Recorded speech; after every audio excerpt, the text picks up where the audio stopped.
I am so happy to be here. This has been long in the coming, and we're starting our journey with a wonderful group of people today.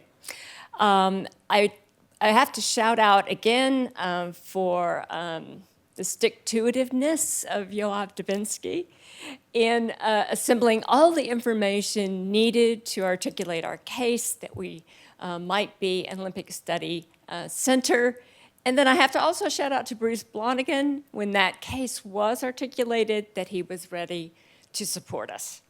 So so happy to be here, glad that you're here, and I will hopefully move forward. Yes. So my Swedish grandmother, when I began to date, took me aside and said, "There's no romance without finance. Just want you to know."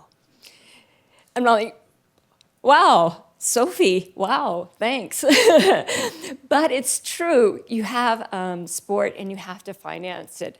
And this becomes somewhat controversial, but it's exceedingly important. And we are housed in the Lundquist College of Business, and we have a business mission.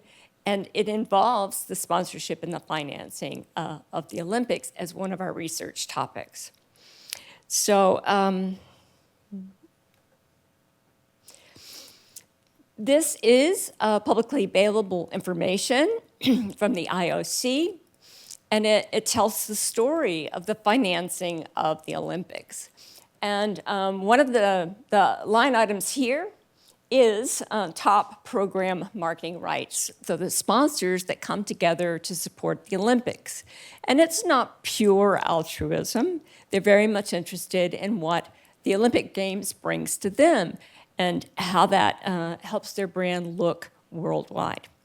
So the cost to be an Olympic sponsor is something like 25 to 50 million a year. For a 4-year cycle, you're up for a few $100 million if you decide to be an Olympic sponsor. That money is important to the development of the Olympics, and it is to be in keeping with the Olympic movement and its values. So the characters for the last round include these companies, and not all of these companies come without some background controversy about their role as an Olympic partner. But if you look at the Olympics and their decision-making recently, for example, to include non-alcoholic beer, and then eventually for LA, they're going to include an alcoholic beer. It is sometimes controversial, but it is still also part of this funding mechanism. The sponsors, it is a cost, a requirement to solicit and bring in new sponsors. And what you'd ideally like to do, as John Davis pointed out, you'd like to keep them long-term, and they'd like to stay long-term because the value of sponsoring comes from a long-term relationship. So looking at these companies, we can say that many of them have been with the Olympics a very long time. That said, there might be an Olympic partner that you would know that is gone from the Olympics, and that Olympic partner is McDonald's. They left in 2017, but you still remember that they were an Olympic sponsor. That is part of the research, and I'll just bring forward one research project to give you a feel for it that we've been doing. And that is on the idea of shared brand equity.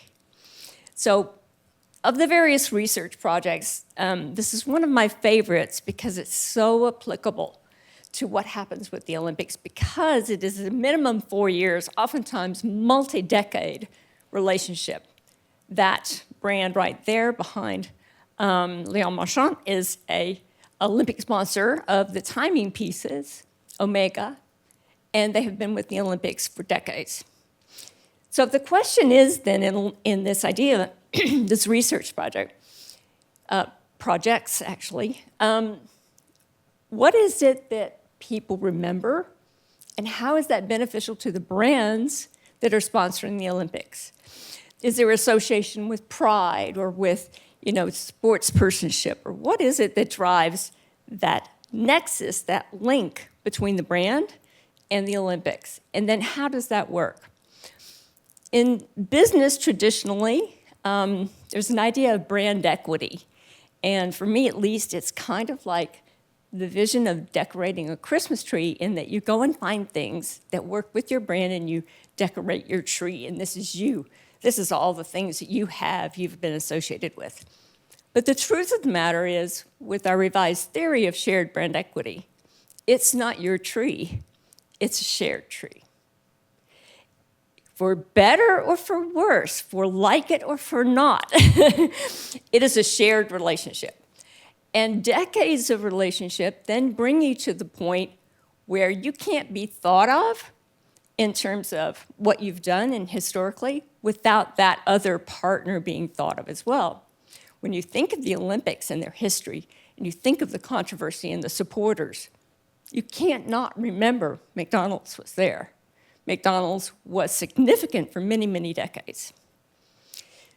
So this is just one project trying to give you a little feel for the research that we're doing. And then this one, many kinds of thoughts I have about that fellow have come to me because of shared brand equity. I will never forget the moment when he put his fingers to say, I've got 4 gold medals. Okay, so I'm a swimmer. How does this turn out then? The IOC brings in the money, but then they spend the money on things that we know fund the Olympic movement. The youth games, the international federations. I have had the amazing opportunity to continue to teach in a program over in Korea, and many of the students in that program are actually from international federations or national Olympic committees. And those individuals, oftentimes, this is so important to them, so important to their country, and they have so little support, if not for the IOC. So I've seen it in action, I've seen it be a beautiful thing, and I'm absolutely delighted to be here today. I want to put in one more point, that we now have an Olympic Studies Hub, but we have been, as other people have noted, working so hard in this space for very long, including our Global Sport University Network, fondly called GSUN, where we're bringing together universities around the world in a partnership to develop the cutting edge, to better find and see the cutting edge of research and social support and everything that goes into sport. Together, we can see where the edge is better than we can independently. Thank you so much.